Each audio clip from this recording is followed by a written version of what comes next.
Ayo, what's up mga kapatid? Welcome ulit sa ating bagong video reaction tungkol sa mga bagay-bagay na hindi natin basta-basta kayang i-explika. Pero actually no, sa mga videos na ginagawa natin, puro tayo explanation. Well anyway, eto meron tayong bagong panonoorin. Sabi nga rito sa title these weird videos will mess with your head, putya. Will mess with our head daw, sabing ganon. Eto yung mga about sa mga bagay nakita ng camera o nakunan ng camera na hindi basta-basta kayang ipaliwanag. So subukan natin mga tol, no, kung meron tayong magagawang pagpapaliwanag dito sa mga videos na mapapanood natin. So wag na natin patagalin to mga kapatid. Total wala na rin naman tayong hinihintay na, panoorin na natin to. Umaandar na bike mag-isa, may tumatakbo sa kalye at may UFO. Uy. So eto na. Slapped ham. A baby playing with a bunch of dogs. This sort of event sounds like it can only make for a happy video. Unfortunately, one video shared to Twitter by a Quio Maya shows this exact situation, and it's far from normal. The clip has made many viewers scratch their heads in confusion and claim a glitch in the Matrix, among a few other possible theories. In the clip, we see a small child running happily in an alleyway. Surrounding him are several dogs running around, seeming just as happy as the child. Watch the clip and see if you can spot anything strange. Oh! Ha! Balikan natin ng konti, balikan natin ng konti. Tingnan natin. So eto siya. So may tatlong aso akong nakikita at yung batang tumatakbo. Running happily in an alleyway. Surrounding him are several dogs. Biglang may sumulpot na bola. Putya, saan nanggaling yung bolang yun? Wala namang bola dito. If we see a small kung mapapansin ninyo, wala namang bola. Child running happily in an alleyway.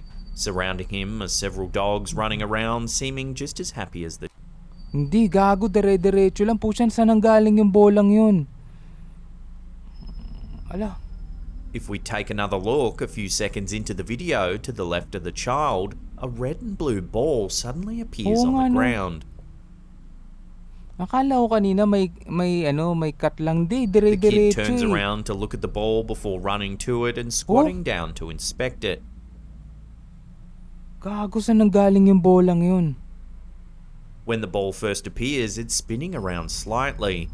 Kung babalikan natin, mga tol, wala eh. The kid walang bola eh. Turns around to look at the ball before running to it and squatting down to inspect it. Gago. When the ball first appears, it's spinning around slightly, almost as if someone had kicked it into frame. If a person or dog had dropped it, it would have bounced or made some more movement than it did. Di ko kayang ipaliwanag. One viewer suggested that maybe wind blew it into the alley, but where could the ball originally have come from? Moreover, it seems like the weather was still in the video. So what could this be if it's not the wind? A glitch in the Matrix, a very clever trick of the camera, or something else altogether? The possibilities seem truly endless with this strange video. Medyo masakit nga sa ulo isipin, no, kung saan nanggaling yung bola, no. Nakita nung bata, binalikan nung bata eh. When rewatching outdoor surveillance footage, we don't usually see anything out of the ordinary. Perhaps a stray animal or two. Sometimes even a stray person may appear, but bring no harm at all. But in this strange video, there was something far more unusual caught on an outdoor camera that has made some homeowners wish they had seen a wild animal instead. We get a view of the outside of a home as seen at night time. A couple of seconds into the video, we can suddenly see a bright light zip by the screen before disappearing. Two individuals in the background, presumably the homeowners, are discussing the video, and one points to a particular place in the video to keep an eye on. Watch what happens. Watch this spot right here. You see a shadow appear. Boom. And no one's there. As you can see, a shadow appears, but with no person to accompany it. You see a shadow appear. Boom. And no one's there. You can also make out an orb that is Umano, hovering a few gago. feet away from the shadow. And no one's there. And then you see this little orb right here. Then you keep- Watch. Babe. May shadow, may nakatayo. The man filming Kaya pala wini-wish nila sana wild animals na lang daw yung nakita nila. At least doon di sila kikilabutan, no? Anong yan? emphasizes that there was no one out back at the time the footage was recorded. Look at that. No one's out back. It just sits there too. It does. It just sits right there. You can see the whole shadow. Both individuals note that the orb seems to go away and come back to the same spot, almost as if disappearing and reappearing. Yung mga ganitong bagay no, hindi basta-basta ma-explain no. Yung mga videographer, syempre na-explain nila. Katulad ko kasi marunong ako mag-edit ng video, marunong ako gumawa ng mga ganyan. Pero hindi lahat kasi may kakayanan na ganoon, di ba? Etong dalawang may-ari ng CCTV, di ba? Di natin alam kung marunong sila mag-edit o hindi. Pero kung ganito talaga makukunan mo, di ba? I-wish mo sana nga leon na lang yung nakita ko nandoon. O kaya sana ahas na lang yung nakita ko nandoon O wild animals ka, sabi nga gano'n nung nagvi-video Kaysa makakita ka ng ganito, putya, hindi mo alam kung kailan ulit mag-a-appear at baka biglang nasa loob na ng bahay mo, no? I don't know how long it sits Goes there away. for. Orb goes away. Comes back. Now watch. The person's gonna disappear. The inclusion of both a potential shadow figure and orb here is certainly strange in its own right. Shadow figures are a type of paranormal entity known to haunt various places, standing ominously and staring at people or things in the distance. Putya, kinikilabutan ako pag They're believed to be napag-uusapan yung mga shadow dahil meron akong experience sa mga ganyan sa lumang bahay. evil, even causing death in those who are especially frightened of them. Orbs, on the other hand, are said to be spirits that roam around the earth. Paranormal experts believe they're not evil, but they have been known to appear when evil spirits are around. Could this video be proof of the existence of both, as caught on film? And if so, why are they both here together? Should the homeowners be concerned? This video is bound to entice the curiosity of many a paranormal fan around the world. Out back. It just sits there too. It does. It just sits right there. It just sits there too. It does. It just sits right there. You can see the whole shadow, like a It's person. nuts. Tapos yung ilaw dun sa gilid. Peru is home to amazing sights such as Machu Picchu, one of the world's 7 wonders. As such, the country is known for captivating both locals and tourists alike with its nature. But what about its UFOs? At least that's what some people think was caught on camera, in a video uploaded to TV Peru Noticias on YouTube. Perhaps from now on, Peru will be known for something much weirder. In the video, we can see a multicolored object hovering in the night sky. Así es, lo más extraño sucede luego de varios minutos cuando sencillamente desaparece. Yan din yung mga hindi Yup. maipaliwanag kaya tinatawag na UFO, unidentified flying object, diba? Hindi maintindihan o hindi maipaliwanag kung ano yun dahil kapag kamalinaw ang camera, sinasabi, edited, parang ako, diba? Kapag malabo naman ang camera, hindi naman malaman kung ano yung umiilaw-ilaw na yun, diba? Pwedeng drone, pero hindi diba? Masyadong mataas. Saka masyadong malakas yung ilaw para matawag na drone. Object seems to change colors every second or so, almost as if it's like a strobe light. Estas imágenes que vemos de una extraña luz que se observa Pero kung iisipin mo no, sa laki-laki ng galaxy mga kapatid, o universe mismo, 'di ba? Light years nga yung layo ng mga planeta sa ibang ibang galaxy. 'Di ba? Talagang sinadyang gawin 'yun Parang para hindi magkaroon ng gera sa kalawakan Kasi isipin mo naman dito nga sa mundo nagkakaroon ng gera yung bansa laban sa bansa. Kung magkakalapit ang mga planeta, 'di ba? Di nagkaroon ng space war. Tama ba? Star Wars kung magatawagin, no?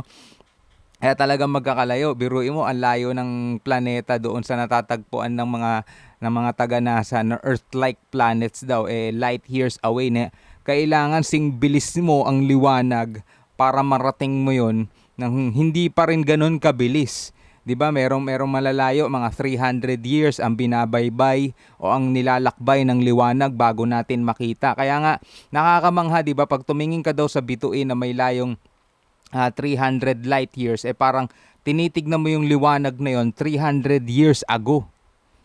Ganon, 'di ba?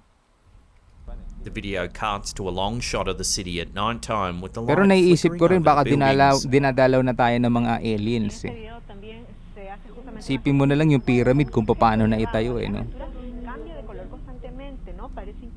Most viewers were positive that it had to be a UFO. Some UFO nga hindi nga maipaliwanag kaya tinawag na UFO. of the comments in the video even said that they had seen similar things in their own cities. One viewer jokingly suggested it was a strobe light inside an alien craft, and that they were partying and joyriding around the universe. Some more sensible suggestions ranged from lanterns to drones and even a coloured spotlight. Sinasabi doon ng mga tao, sigurado UFO yan. UFO nga kasi unidentified nga eh. So, until further info comes to hand, this strange flying object will have to remain unidentified.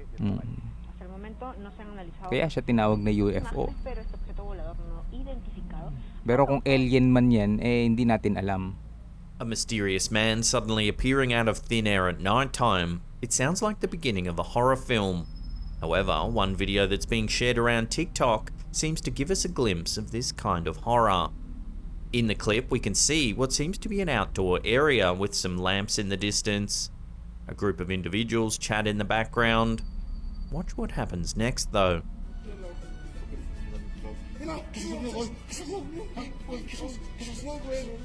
If we watch again, we can see what looks to be a man running across the empty area in the distance, having appeared out of nowhere.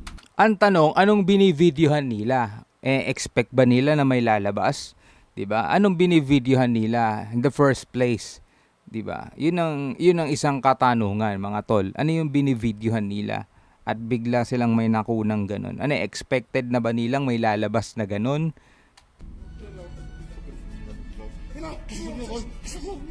Kaya pwede mong sabihin, it's a fake.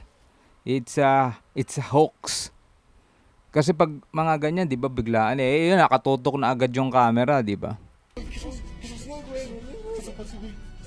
The individuals freak out. They seem to be wondering who it could have been.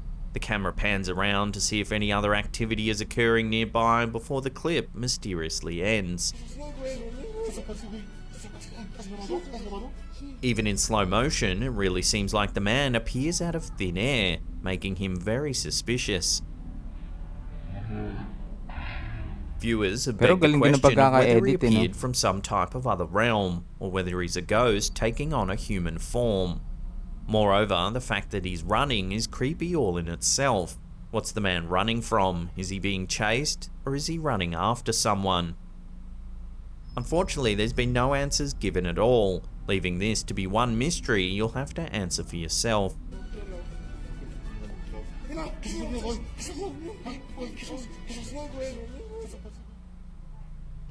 Yun ang isang question, no? Ano yung binivideohan nila doon kung umpisa?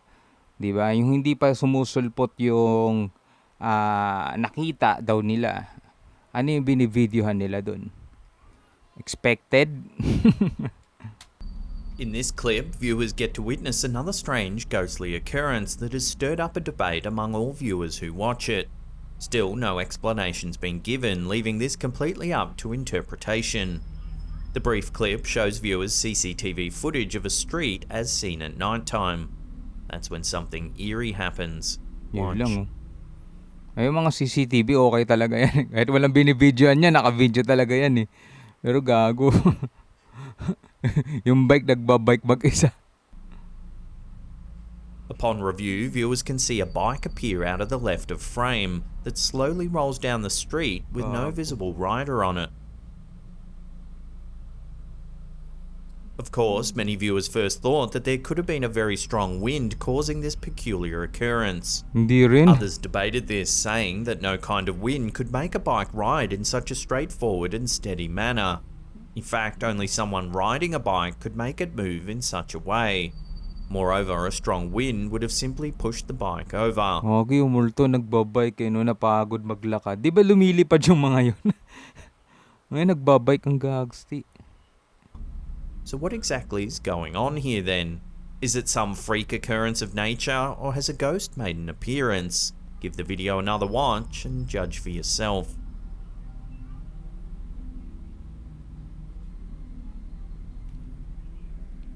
UFOs caught on camera, something to be scared of, or just another internet scam?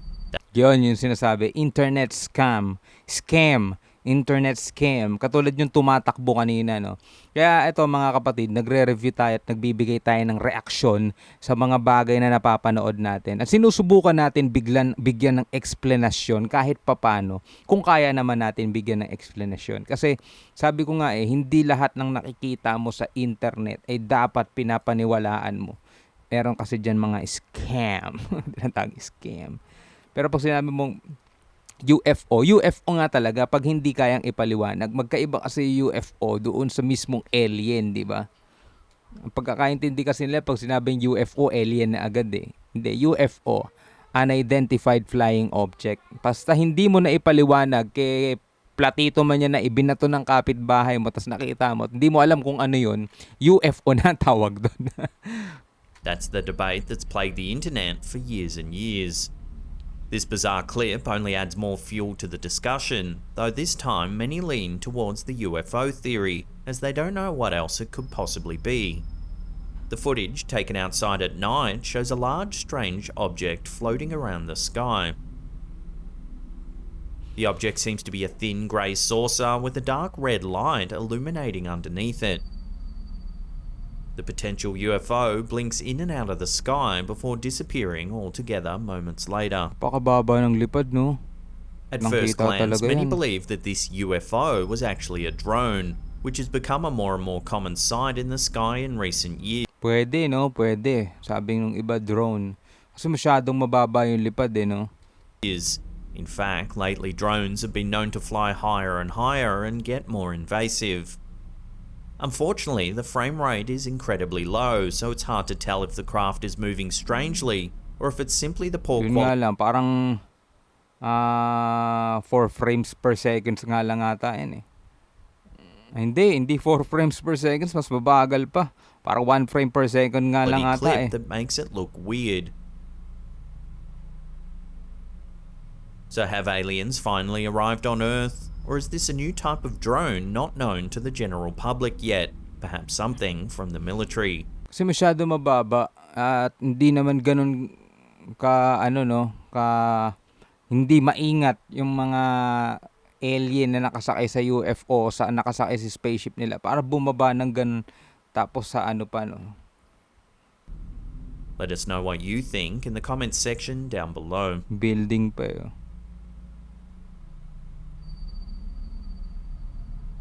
The idea of teleportation has fascinated individuals across the globe for many years. While the concept is usually reserved for books and movies, a brief clip that's been floating around the internet seems to show a man who may have just mastered the ability itself. Or alternatively, according to some, we may have just witnessed a guardian angel come to life. In the clip, we can see a man walking across an empty road at night time when something truly bizarre happens. Watch. Watching again, you can see that a car quickly appears from the left of frame, and the man lunges backward before suddenly disappearing. All of a sudden, a light appears in the top right of the video, and the man reappears from it, Dami na ako napanood na ganito eh. Marami nagsasabi na fake daw, edited, mga ganong mga bagay, no? falling to the ground seemingly out of nowhere. Strangely, most were quick to suggest that this man has a guardian angel of some sort. This angel could have quickly teleported him to a safe location out of harm's way. If this wasn't a guardian angel, then what else could it be? Pero matindi talaga mag-teleport yung bola kanina, yung pinakaunang video, yun sa bata. This man indeed have teleportation powers? More level-headed theories suggested it was a clip from a movie, but no one can place which one. Some thought it must have been a student film of some kind. So what do you think? Pwede. A movie, Kasi ako, kaya kong gawin yan eh. Kaya kong i-edit yung ganyan eh. guardian angel, or teleportation? Let us know your theories down below.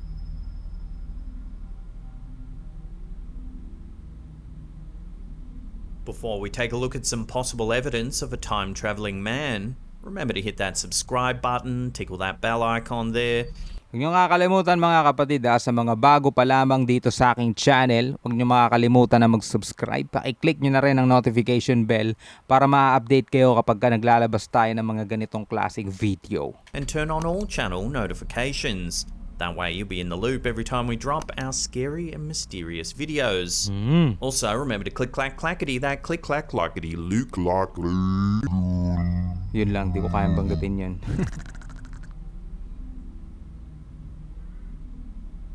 This bizarre clip seems to offer proof of a man possibly time traveling.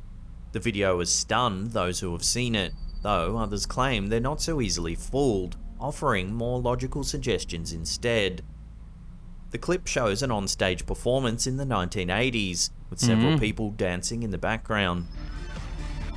The clip then cuts to footage of a live audience. The camera pans the crowd, where at first everything looks normal, with the audience members clapping along. See if you can spot anything weird. Ayos yun na, naka-smartphone na. If we play the clip again, take note of the young man in the center of frame. Shockingly, in his hands seems to be a smartphone that he's using to record the performance.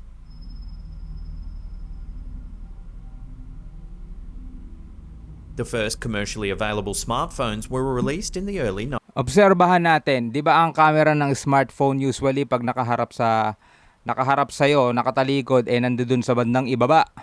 Yan, 'di ba? Kadalasan pag ibinaba mo, pag kukuha ka ng ganyan, natatakpan mo yung camera, 'di ba? Kaganyan eh. Ang ganda ng ano ko, kaganyan. So bigla niyang ginanon. So ibig sabihin natatakpan niya yung camera. Tingnan natin mga tol. 1990s, but their functionality was limited and they certainly didn't have cameras built in yet. So why does it look? So kung nakaganyan yan, ang camera nito ay nahahawakan niya, natatakpan niya. Kasi wala rito yung camera ng mga smartphone eh. Kadalasan nandirito talaga eh. Lahat ng smartphone, 'di ba? Andirito sa left upper part ng mga cellphone natin. Andiyan dyan ang camera. So kung nandirito ang camera, natatakpan ng kamay niya. Look like this man's recording the concert with a phone. The explanation offered by many viewers So baka pagdating ng panahon, yung mga camera lilipat na sa right side. is that he is indeed a time traveler. Kasi tinayo niyang ganun. Diba? Tinayo niyang ganun. Kung babalikan natin. Kung nandirito naman sa kabilang side yung camera, natatakpan pa rin ang kamay niya. Pero itinayo niya eh. So nandirito nga talaga sa right side ng camera. Ng cellphone yung camera niya. So pwedeng hindi siya smartphone, lang tayo, namamalikmata lang tayo mga kapatid. Hindi siya smartphone. The explanation offered by many viewers is that he is indeed a time traveler. Others swear that it's just a small camera similar to some that did exist in that time period.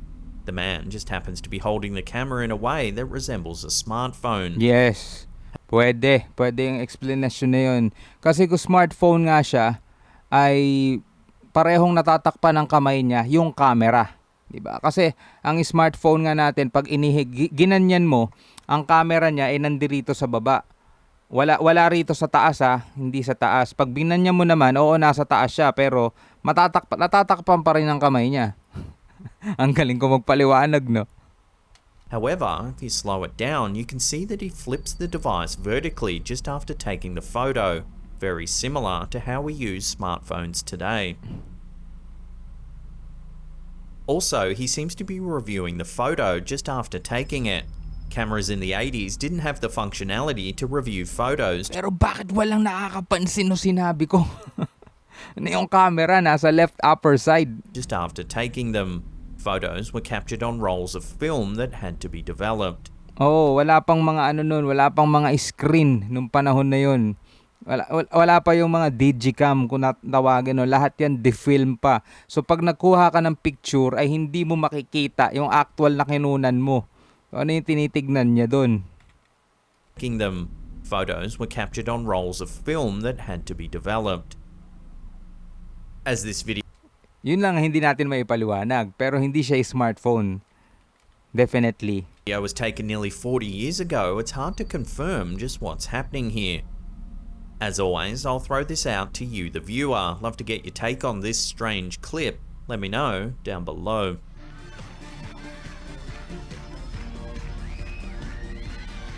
So yan mga kapatid, napanood natin ng ilang mga mysterious videos. Yung iba nabibigyan natin ng explanation no? Katulad ng tumatakbo doon sa street na sinasabi nila parang lalaki na bigla-bigla nag-a-appear. Ang questionable lang doon, ano yung kinukunan nila bago pa man mangyari yon, di ba? Kasi medyo questionable yon, di ba? Ano yung kinukunan ninyo bago mangyari yon? At bakit naka-ready na agad yung camera ninyo bago may tumakbo, di ba? So, posibleng scripted yon. Pero yung bola hindi ko talaga ma-explain saan nagmula yung bolang yun eh. Pwedeng nasa unahan ng bata. Hindi, dapat madadapa yung bata, di ba? Hindi naman natin nakikitang sinisipa-sipa niya at saka nakita nga natin na parang napansin niya at binalikan niya, di ba? Tapos yung dito naman sa smartphone naman, hindi talaga siya smartphone, no? Kasi kung pagbabasihan nga natin yung disenyo ng mga smartphone ngayon, ay ando dun nga yung camera sa gilid. Yung mga umaangat na camera, ando dun pa rin eh, di ba? Nando dun lagi yung camera eh. Hindi ko alam bakit nasa left upper side yung camera, no? Bakit nga ba? Bakit nga ba lagi nandoon? Kasi pag magpipicture tayo, di ba? O picture. Ayan, ganyan ang hawak ng camera. Dapat nandirito yung camera. Kaso ang ginawa niya, itinayo niya ng ganun eh. Di ba? Itinayo niya ng ganun eh. Kung nakaganyan man yan at itinayo niya ng ganun, natatakpan niya, di ba? Oh. Natatakpan niya kasi wala naman dito yung camera nandirito. Tinayo niya ng ganun eh. Hindi naman niya tinayo na ganun. Pero kung nakaganon man, natatakpan niya pa rin ang both kamay niya. So, baka merong ibang disenyo ng smartphone na nasa kabila yung camera, no? So, posible nga naman talaga na baka lumang camera yon. Pero, kung picture-picture lang, film pa nga nun. Hindi pa uso yung mga digicam nun, noong mga panahon na yun, 1980s. Hindi pa uso mga digicam nun, tipong pag picture mo, makikita mo agad. No? Sobrang advanced ng technology nun kung meron man. Well, anyway, maraming salamat sa inyong patuloy na pagsuporta sa lahat ng mga gusto mag-avail ng Rpblkn shirt. Siyempre, message nyo lamang ako sa www.facebook.com/rpblkn clothing o di naman kaya pwede kayong pumunta sa official Shopee store natin, nakalagay ang link sa ibaba. Once again, this is Shobaldi. Peace out.